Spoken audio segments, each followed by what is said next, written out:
Hello दोस्तों, welcome to road to IIT. और ये वीडियो आपके लिए बहुत ही इम्पोर्टेंट होने वाला है क्योंकि इसमें हम बात करेंगे कुछ इम्पोर्टेंट टिप्स के बारे में जो हमें जेडब्ल्यू और नीट दोनों एग्जाम्स में। और ये जो बोल रहा हूँ मैं कि ये दोनों भी छोड़ दो, अगर फ्यूचर में भी आप कोई भी एग्जाम दे रहे हो उन सब जगह पे ये चीज़ हमेशा फॉलो करनी चाहिए। इससे बहुत ज़्यादा बेनिफिट होता है। ये स्टडी रिलेटेड नहीं है, लेकिन ये छोटे छोटे की पॉइंट्स आपको बहुत ज़्यादा बेनिफिट करेंगे और आपका स्कोर ये इंक्रीज कर देंगे। ठीक है, तो मैं चाहता हूं कि आप ये वीडियो पहले से लास्ट तक देखें और अपने सारे के सारे जेडब्ल्यू और नीट एस्पिरेंट्स के साथ शेयर करें। वीडियो को लाइक करें, शेयर करें और जरूर से सब्सक्राइब करें। और वीडियो पसंद आया हो तो जरूर से कमेंट करें। Without wasting a time start करते हैं। पहली चीज कि how to give your best in 3 hours. ठीक है, बहुत इंपॉर्टेंट है ये टॉपिक। कि कई बार मुझे बहुत ज़्यादा स्टूडेंट्स बोलते हैं, मेरे फेलो जो क्लासमेट्स हैं वो भी बोलते थे कि मुझे आता है पूरा, लेकिन मैं अपना 100% दे नहीं पाता हूँ। ठीक है, आगे बढ़ने से पहले एक और चीज़ बता दूं कि मैं ये सब कैसे जज कर रहा हूँ आपको, क्योंकि मैंने अब तक बहुत ज़्यादा एग्जाम्स दे दी है, बहुत ज़्यादा एग्जाम पास भी किए और बहुत ज़्यादा एग्जाम में फेल भी हुआ हूँ। तो मैंने सारे के सारे स्वाद चखे हुए हैं, तो मैं आपको अच्छा अप्रोच बता पाऊंगा। ये सारा का सारा मैंने अपने फ्रेंड्स के साथ खुद के एक्सपीरियंस से, हर जगह एक्सपीरियंस से कलेक्ट करके लिया है। ठीक है, तो कैसे 3 घंटा हम दे सकते हैं। ठीक है, तो इसके लिए हमारे पास सबसे बेस्ट स्ट्रेटजी है 3 राउंड स्ट्रेटजी। 3 राउंड स्ट्रेटजी, जैसे कि अगर आपने बचपन में गेम खेला होगा तब आपने देखा होगा कि जो फाइटिंग गेम्स होती थी उसमें 3 राउंड होते थे। Round 1, round 2 and round 3 which is final round. तो हम यही गेम यहाँ पे भी खेलेंगे। हम अपना स्टार्टिंग में ही फर्स्ट राउंड खेलेंगे। फर्स्ट राउंड ये हम लोग पहले स्टार्ट करेंगे। फर्स्ट राउंड मतलब कि PCM, हर एक सब्जेक्ट को हम देंगे 40 minutes, that is total 120 minutes, that is 2 hour. तो इसके बाद हमारे पास रिमेनिंग रहेगा कितना, 1 आवर रिमेनिंग है। ठीक है, ये ध्यान रखना। अब ये जो PCM में हमने 40 मिनट्स दिए हैं, ठीक है, तो उसमें आई वॉन्ट कि आप लोग जनरलाइज बात करें हम, तो सारे के सारे स्टूडेंट्स है ना, वो लोग स्टार्ट करते हैं हमेशा केमिस्ट्री से। केमिस्ट्री ही हमेशा प्रेफरेबल रहता है स्टार्ट करना। रीजन, क्योंकि बहुत ज्यादा क्वेश्चंस ओरल होते हैं और सबसे स्पीड में अगर कोई सब्जेक्ट सॉल्व हो पाएगा तो वो केमिस्ट्री होगा। तो केमिस्ट्री से मैं चाहता हूं, और जो स्मार्ट स्टूडेंट्स हैं वो ट्राई करेंगे कि हम लोग ये 40 मिनट्स में ही केमिस्ट्री पूरा खत्म कर दे। तो अगर आप केमिस्ट्री 40 मिनट में खत्म कर सकते हो तो बहुत ही अच्छा होगा। नहीं कर सकते हो कोई भी दिक्कत नहीं है। ठीक है, चलिए फिर हम जाते हैं हमेशा सी से हम जाते हैं मैथ्स पे। हम जाते हैं मैथ्स पे, एंड मैथ्स पे हम जाते हैं फिर फिजिक्स में। आपका पहला ट्राई यही रहेगा कि इन 40 मिनट्स में आप कभी भी कोई भी क्वेश्चन में अपना ज़्यादा टाइम वेस्ट ना करें। अगर मैं कोई क्वेश्चन पढ़ता हूँ, तब सपोज के लेट्स टेक एन एग्जांपल कि मैं पढ़ रहा हूँ लिमिट एंड कंटिन्यूटी का।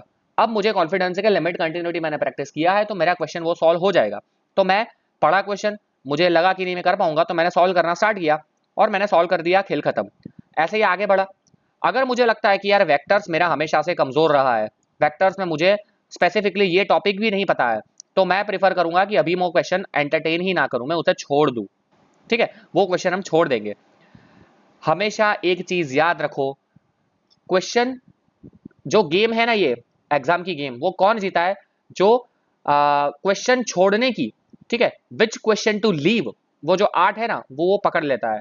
क्योंकि हम स्टूडेंट्स है ना, हम हर चीज को एटीट्यूड पे ले लेते हैं, हम लोग ईगो पे ले लेते हैं। अगर जब हम कुछ चीज ईगो पे ले लेते हैं ना, तब हमें बहुत दिक्कत होता है। कि अगर मैंने कोई क्वेश्चन, सपोज के लिमिट की ही बात करूं, लिमिट मेरा फेवरेट टॉपिक है, लेकिन मैंने क्वेश्चन ट्राई किया यहाँ पे, ठीक है, लेकिन मेरे से क्वेश्चन नहीं बना, तो मैं उसको ईगो पे नहीं लूंगा, मैं उसे वहीं पे छोड़ दूंगा कि भैया तू बाद में आएगा, चल अभी मुझे आगे जाने दे। तो अगर मुझे पहली बार में सॉल्व नहीं हो रहा है, मैं उसको आगे जाके छोड़ दूंगा। और वहां पे जो रफ शीट होगी, ये ऑनलाइन पेपर है, ध्यान रखना ये चीज। ये दिक्कत होता है, एक एक सेकंड की मैं टॉपिक समझा रहा हूँ, बहुत इंपॉर्टेंट है कि जहां पे ये क्वेश्चन मैंने जो किया हुआ ना, जिसका मुझे आंसर नहीं आया, उस पर मैं इस तरह से एक स्क्वायर बॉक्स कर दूंगा, क्योंकि जब भी मुझे वापस आना पड़े तब मैं तुरंत ही इस जगह पे आके इसको एनकाउंटर कर पाऊँ, उसको एंटरटेन कर पाऊँ। ठीक है, तो इसी तरह से हम आगे बढ़ेंगे। जो न हो पाए वो ठीक है, ना हो पाए वो ठीक है। तो इसी तरह से हम PCM में आगे बढ़ेंगे। जैसे जैसे बच्चों की प्रिपरेशन, जैसे आपकी प्रिपरेशन, जैसा आपका थॉट प्रोसेस, जैसा आपका अप्रोच, उस हिसाब से आप नंबर ऑफ क्वेश्चन इसमें सॉल्व करोगे।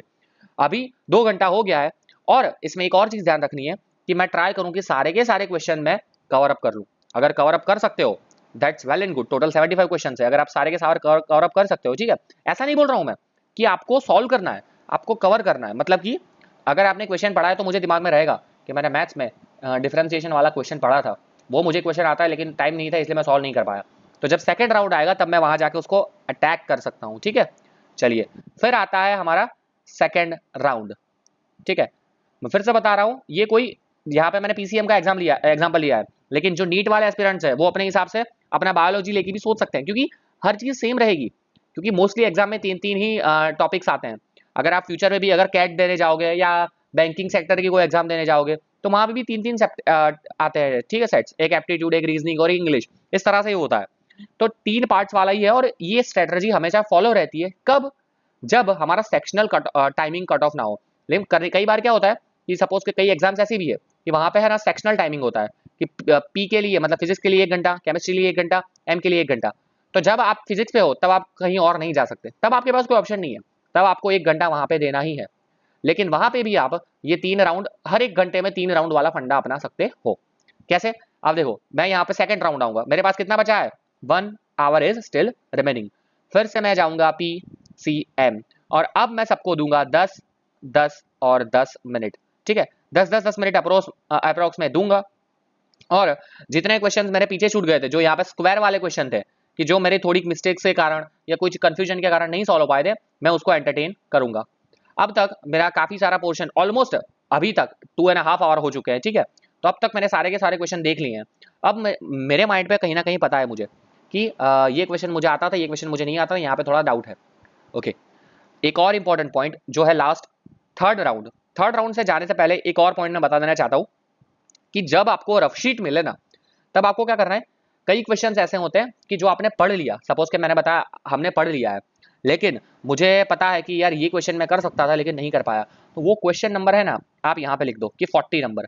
तब आपको क्या करना, ये भी एक टाइम वेस्टिंग है, होता है। ठीक है, कई बच्चे क्या करते हैं, उसे पता है कि मैंने मैथ्स में देखा था, अब मैथ्स में तो यार 25 क्वेश्चन है ना, आपको पता नहीं है कि नंबर कौन सा है। भले ही वहां पे दिखे, सपोज कि आपने 10 क्वेश्चन छोड़े हैं, तो 10 क्वेश्चन वहां पे डिफरेंट कलर से दिख जाएंगे आपको, लेकिन कौन सा है एग्जैक्ट वो आपको तभी पता चलेगा कि जब आपने नंबर लिखा होगा। अगर मैंने 25 नंबर लिखा है, डायरेक्टली मैं 25 पे क्लिक कर दूंगा।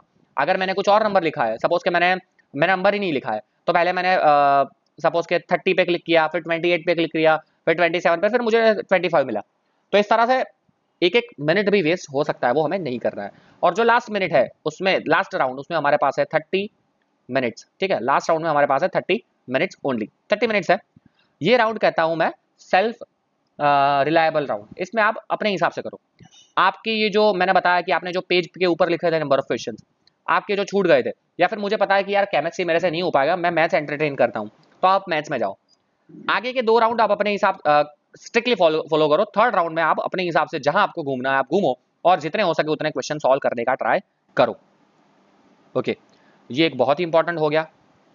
अब ये जो टेक्निक है वो हर जगह काम आएगी फ्यूचर में, अभी हर जगह इसको स्ट्रिक्टली फॉलो करना है। ठीक है, ये बहुत ही इंपॉर्टेंट है, क्योंकि कई बार क्या होता है कि हम लोग फिजिक्स में ही, अगर मैंने केमिस्ट्री स्टार्ट किया और अगर मैंने ये टेक्निक नहीं अपनाई तो मैं केमिस्ट्री में 1.5 घंटा वेस्ट कर देता हूँ, फिर मेरा एग्जाम वहीं पे खत्म हो जाता है और मैं फिर घर आके रोता हूँ। ऐसा नहीं करना है हमें। टाइम मैनेजमेंट एग्जाम में बहुत ही इंपॉर्टेंट है। कोई एक सब्जेक्ट पे पूरा 2-2 3-3 घंटा नहीं वेस्ट करना है, हमें पीएचडी नहीं करना है, हमें एग्जाम में टॉप करना है। ठीक है, तो आई होप सबको ये समझ में आ रही होगी, बहुत ही इंपॉर्टेंट चीज़ है ये। ओके, फिर एक और चीज़ आती है कि जो बहुत ही इंपॉर्टेंट पार्ट प्ले करता है वो गैस करना।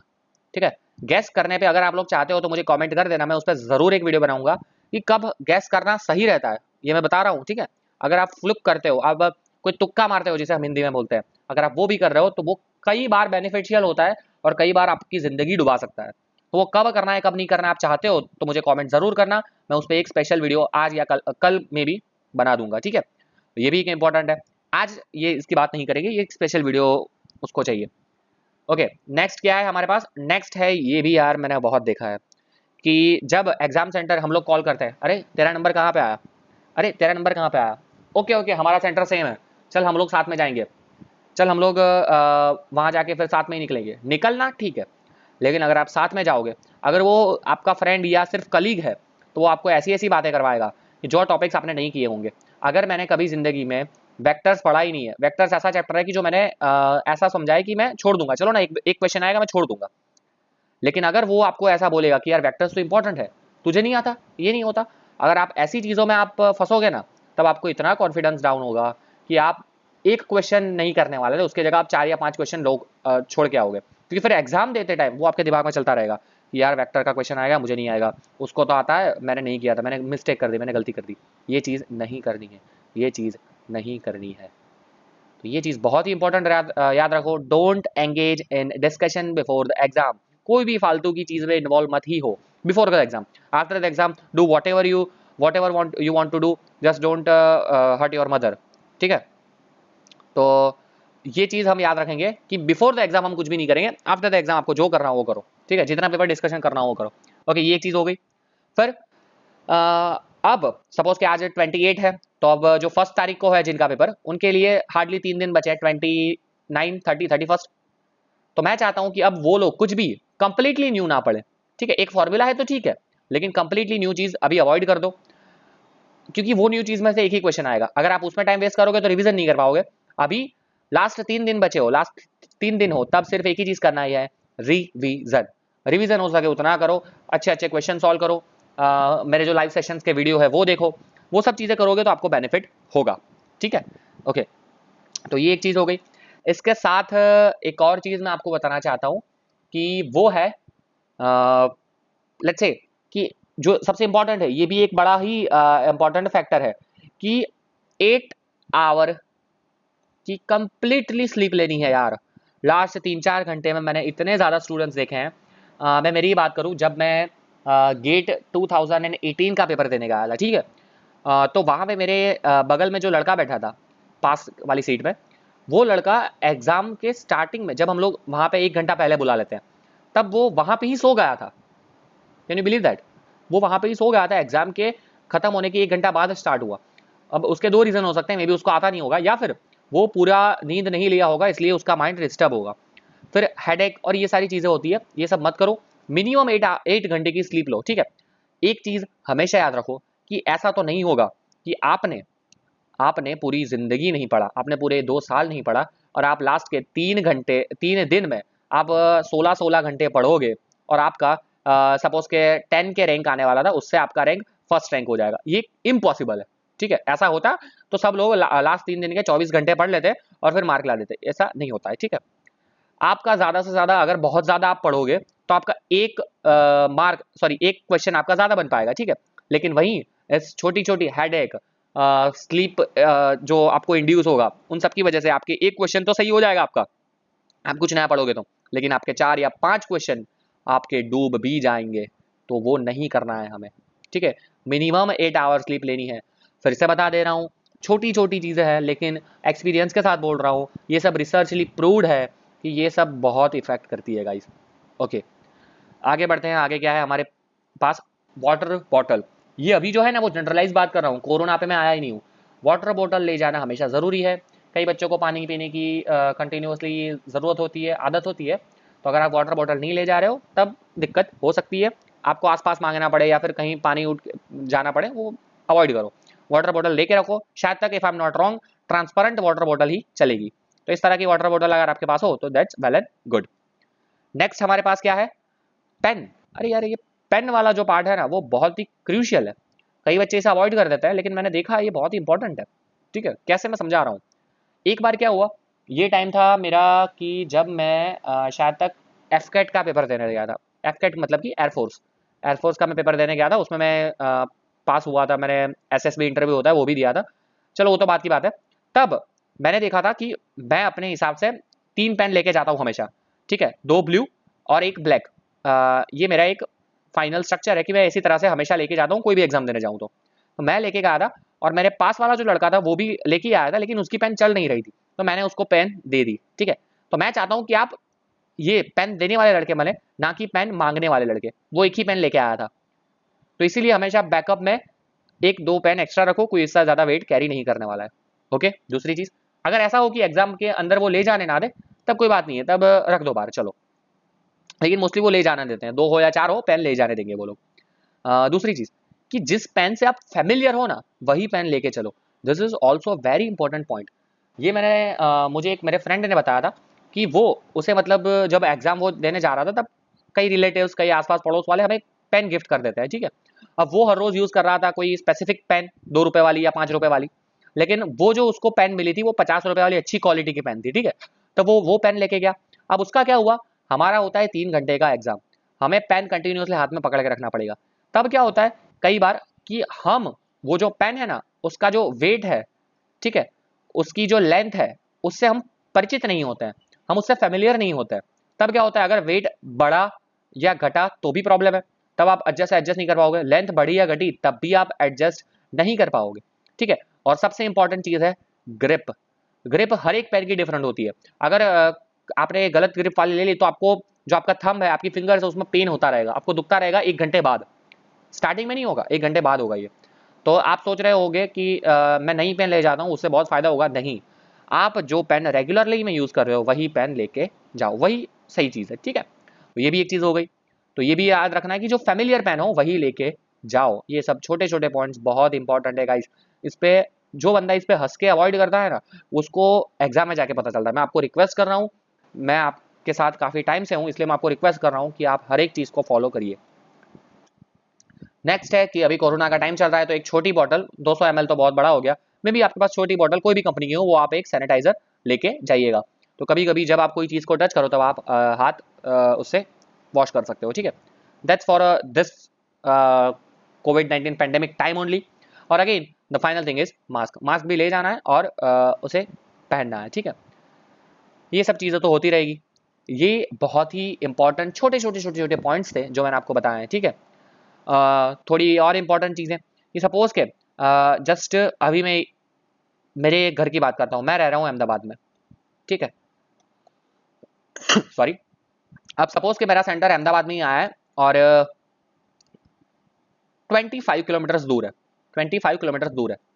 तो मैं क्या करूँगा, जहाँ मेरा एग्जाम जितने बजे का भी होगा, वॉट एवर इट इज, जब भी एग्जाम हो आपका, उससे आप हमेशा 2 से मतलब 3 घंटा पहले ही निकलो। अगर आप ऐसे बड़ी सिटी में रह रहे हो, मेट्रो सिटी में, ये वहाँ ट्रैफिक भयंकर है। मुझे पता है कि ये कोरोना वोरोना तो छोड़ दो, जो यूजुअल ट्रैफिक में पहले दिखता था वही ट्रैफिक अभी भी मुझे दिखता है, ठीक है।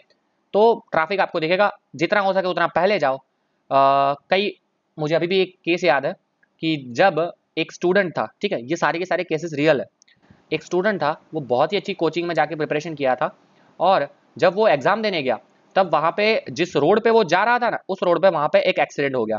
2 कार बीच में एक्सीडेंट हो गया और वहाँ पे बहुत ज़्यादा भीड़ हो गई, एम्बुलेंस जमा हो गई और वो पूरा ट्रैफिक जाम हो गया। अब वहाँ से उसका सेंटर करीबन 10-15 किलोमीटर दूर था और वो एग्ज़ाम देने 30 मिनट लेट पहुँचा और उसको अलाउ नहीं किया गया, उसका पूरा ईयर फेल हुआ। This is the true story. ऐसी स्टोरी आपको आसपास बहुत देखने को मिलेगी। पहले जाओ, वहाँ जाके बैठ जाना, अगर ऐसा हो तो एक छोटी सी बुक लेके जाना, उसमें जाके पढ़ना, लेकिन पहले ही जाओ, ठीक है। तो ये भी एक बड़ा इंपॉर्टेंट चीज़ हो गया। फिर हमारे पास क्या आया, ये वाला सेक्टर हो गया। फिर अगर आपका एग्ज़ाम कहीं बाहर की सिटी में आया है, ठीक है, सपोज के बात कर लो यहीं पे अहमदाबाद की अगेन, और मेरा सेंटर आया है लेट्स से सूरत, ठीक है। तो मुझे करीबन 250 किलोमीटर ट्रैवल करके जाना पड़ेगा। तो मैं वो नहीं करूँगा। सपोज कि मेरा 9:30 का टाइम स्लॉट है, मुझे टाइम स्लॉट पता नहीं है, जस्ट गेस कर रहा हूँ, तो मैं 1 दिन पहले चला जाऊँगा। थोड़े पैसे खर्च होंगे, थोड़ा आ जाने में दिक्कत होगा, लेकिन 1-2 दिन पहले जाओ। जिन लोगों को ट्रेन में आने जाने में दिक्कत होती है, जिनको ऐसा बहुत सारे लोग हैं कि जिनको ट्रैवलिंग में इश्यू होता है, तो वो लोगों को क्या करना चाहिए कि वो लोगों को 1 दिन पहले जाना चाहिए, आराम से एक होटल बुक करके, ठीक है, एक रूम लेके वहाँ पे उसमें अच्छे से सो जाना चाहिए, स्टे करना चाहिए, और फिर सुबह अच्छे से फ्रेश होकर एग्जाम देने पहुँचना चाहिए, वो भी प्रॉपर टाइमिंग के साथ। ये छोटी छोटी चीज़ें ज़रूर से फॉलो करना। लास्ट मोमेंट पे जाना फिजिबल नहीं है, ठीक है। आई होप सबको ये चीज़ क्लियर हुई होगी। इस पे मैं आपको एक किस्सा सुनाता हूँ, ठीक है, जिससे आपको पता चलेगा ये कितनी क्रूशियल है। अभी जस्ट मैं राउरकेला में था, एनआईटी में, ठीक है। तब ये राउरकेला है, ठीक है, और मुझे एग्ज़ाम देने जाना था इसरो का, इंडियन स्पेस रिसर्च ऑर्गेनाइजेशन का एग्ज़ाम था, और वो मुझे देने जाना था कलकत्ता, ठीक है। कोलकाता जाना था और यहाँ पे बहुत ज़्यादा डिस्टेंस नहीं है ये शायद तक if I am not wrong 200 से नहीं 500 kilometre, 500 kilometre sorry, 400 to 500 kilometre का डिस्टेंस होगा, मतलब 1 नाइट जर्नी थी।